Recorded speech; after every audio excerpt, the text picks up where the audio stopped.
It's 24 degrees right now in southern New Hampshire, and I am freezing. So this is one of the very few times you will see me wearing a hoodie. And I don't care that I don't look pretty. I'm much more interested in my health and warmth. So, yeah. Back to witches and wizards and magical beasts, to goblins and ghosts and to magical feasts. It's all that I love and it's all that I need at Hogwarts, Hogwarts. I started NaNo-Remo on Monday. First time ever. Pretty excited, not gonna lie. I made the decision to go with Nano this year on Halloween, which for those of you who Nano know, that's like the day before and doesn't give a lot of planning time. So I'm really winging it. I kind of had the idea in the back of my mind for a little while, and now I'm going to run with it, see where it goes. Today is day 3. And I'm currently up at over 11,000 words, which, again, for those of you who do Nano, is way, way more than I need to have right now.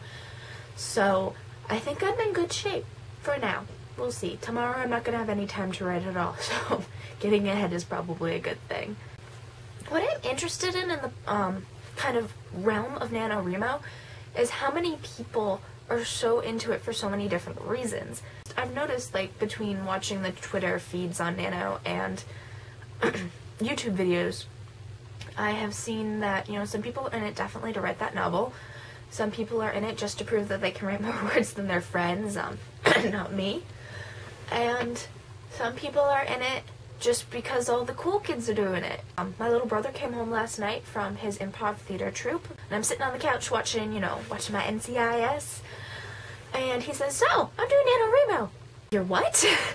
I mean, like, that's all I could think of. Because this is my little brother, okay?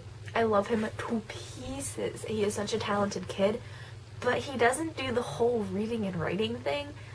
I think he's read all of Del Toro Crest, and he read the first 2 Artemis Fowl books, but other than that, his literary abandon is easily rivaled. So when he says, "I'm going to write 50,000 words this month," yeah. Kind of a shock, and to be quite honest, I don't necessarily believe him. So we'll see how that goes for him. He says he's writing a comedy science fiction, and I wish him luck. However, I think he's cheating. Maybe it's just me being jealous. Maybe I'm scared that he's going to win, but I doubt it. He's cheating because he's writing it with somebody else. And the point of Nano, at least to me, besides proving that I can write more words than my friends, is that to discipline yourself so you do write the 1667 words a day. And if you don't do that, then what's the point of even bothering? Not that I think that they're going to get to 50,000 even with 2 people, but he's cheating. My story is called Strange. It's science fiction, which I never ever do. I'm a fantasy writer, but this idea just happens to have a lot to do with chemistry. And it's going to be fun because I need to do a lot of research. I've already started doing some of it, and I'm trying just to be really specific in what I'm looking for, so I have, like, certain details to make it believable, but not so many that I actually have to learn science-y things. Not that there's anything wrong with science-y things, it's just I'm better in art class. Last night I got to research how to set yourself on fire, and that was fun. Learned a couple of things, sort of.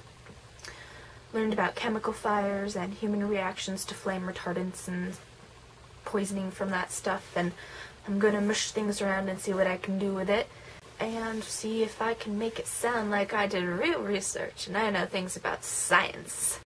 Having some trouble with my characters.